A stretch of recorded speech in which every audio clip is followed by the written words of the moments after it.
Hello there, you're now with me, Handy Gui, and welcome to your 5 p.m. English news on TVS. Now let's dive into the topics for today. For the past few months, questions loom on whether the 15th general election GE15 will be held this year or next year when the parliament full term expires. Deputy Premier of Sarawak, Dr. Sim Kui Hian, today said he suspects that the GE15 will be held this year given the political instability in West Malaysia. I suspect, given the instability and the division in Malaya, in West Malaysia, the GE will be this year. The GE will be this year, and Sarawak just have to get ready, because Sarawak future and our rights under MA63, the last mile will depend very much on this GE15. With that, he said Sarawak needs to remain focused and continue its momentum to ensure that all development plans can continue, citing that support must continue to be given to Gabungan Party Sarawak GPS because the party represents what's best for Sarawak and will continue to fight for Sarawak's rights. We have to remain focused for the next, which is our GE15. GE15.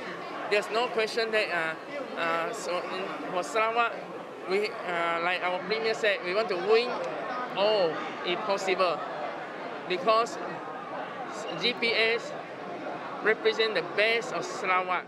He said so when met by reporters after officiating the 63rd anniversary celebration of the Sarawak United People's Party SUPP on Saturday. In a similar development, SUPP will be announcing its 7 potential candidates to be fielded in the upcoming 15th general election in the next few weeks. To ensure that SUPP fields the best candidates, the party has formed 7 parliamentary liaison committees, which will be entrusted with finalizing candidates which best represents the party. Because everybody wants their own branch nomination.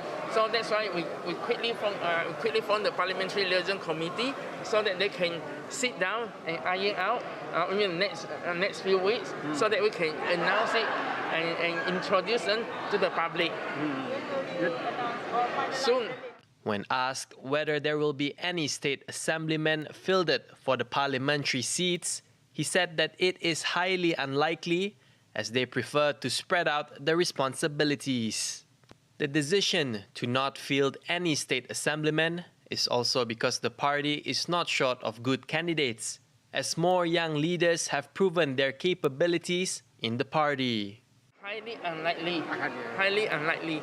Because so many people who are talented, who are willing to serve, willing to contribute, and let's share out our responsibility, let's share our jobs. Try to spread out the responsibility, the opportunities to as many people as possible. It's not easy to be holding both Adung and Parliament, because the Parliament sitting is 4 months a year. You are expected to be in KL for 4 months a year. And then at the same time, if you want Adung, then there are more meetings here. So for SUP, you can see that we got a lot of young talents coming out. We are not short of candidates, potential candidates. An Indonesian man believed to be involved in several burglary incidents around Miri was arrested by local police yesterday, June 3rd. The suspect, in his early 20s, was detained at the Morse Jaya Commercial Center by a team of police from the Criminal Investigation Division, Miri Police Patrol Unit, and several volunteers. The arrest was made during the Op Gawai and Op Kesan operation, which was done in the area. Miri District Police Chief, Assistant Commissioner Alexan Nagachabu said further examination of the suspect found that he was in possession of a modified equipment. When contacted, Alexan said the confiscated customized equipment was suspected to have been used for the criminal activity. He also reiterated that the suspect and the confiscated items were remanded for 4 days to assist in the investigation under Section 380 and Section 457 of the Penal Code. Meanwhile, Alexan also said that the Op Gawai and Op Kesan have achieved their goal with the cooperation of the public in an effort to combat crime in the district. Prime Minister Datuk Seri Ismail Sabri Yaakob today gave the first group of Malaysian Hajj pilgrims departing for Saudi Arabia a warm send-off at the Mövenpick Convention Centre. The first group of 295 pilgrims had departed for the Holy Land at 1:35 p.m. today from Kuala Lumpur International Airport. The Saudi Arabian government has allocated a Hajj quota of 14,306 pilgrims to Malaysia this year. Malaysian pilgrims were unable to perform Hajj for 2 years in 2020 and 2021 due to restrictions following the COVID-19 pandemic. This year, a total of 48 Malaysia Airlines and Saudi Airlines flights will bring Malaysian pilgrims to the Holy Land, with the last flight on July 3rd.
Thank you for staying with me.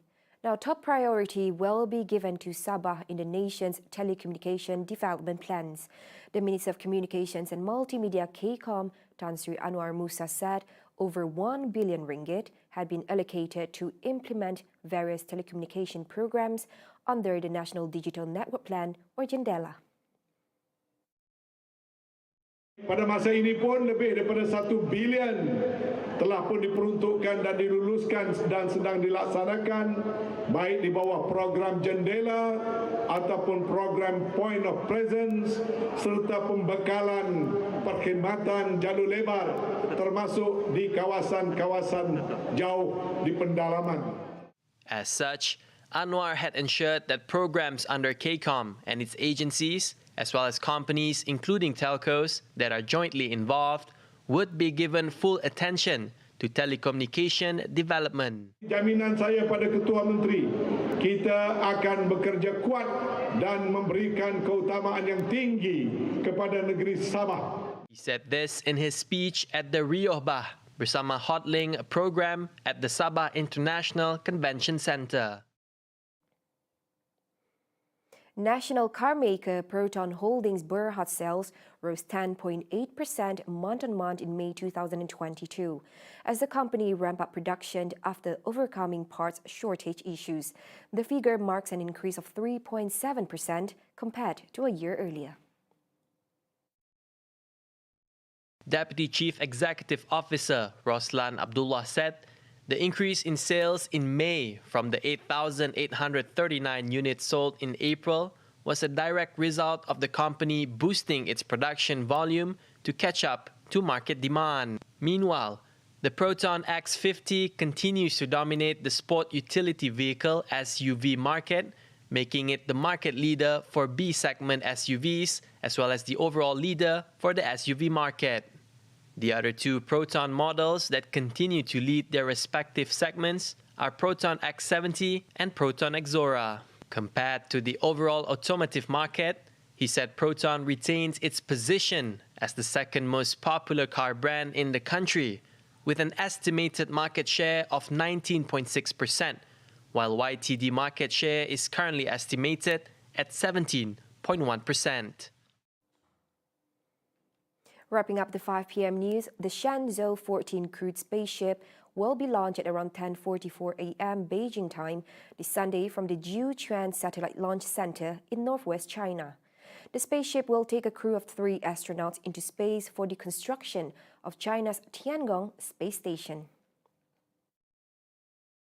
指挥部研究决定，瞄准北京时间6月5日上午10时44分，发射神舟14号载人飞船。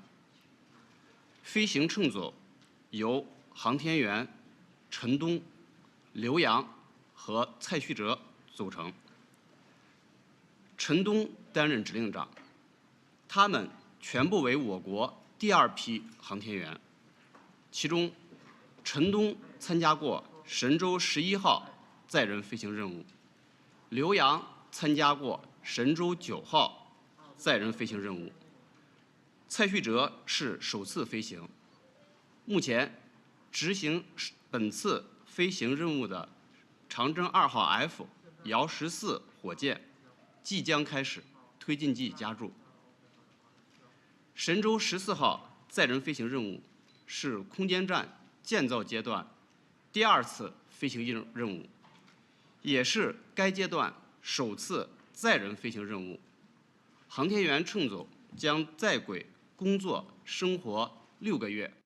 China previously launched cargo crafts Tianzhou 3 in September 2021 and Tianzhou 4 in May this year to deliver supplies for its space station. Following the launch of the Shenzhou 14, the lab module Wentian is scheduled to arrive in July, the lab module Mengtian in October, and then the Tianzhou 5 cargo craft and the Shenzhou 15 crewed spaceship later this year. The crew members of the Shenzhou 15 will join the Shenzhou 14 astronauts aboard the Tiangong for the station's first ever crew handover.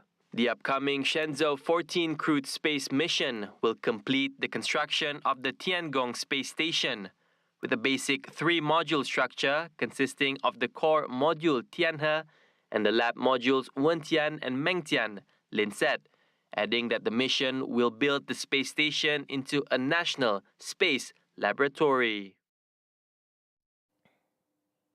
And that is all for TVS News at 5. Stay up to date with the top stories via our website at TVSTVMY and follow our social media platforms for the latest news and entertainment. Once again, I'm Hanny Gui. It's been a pleasure.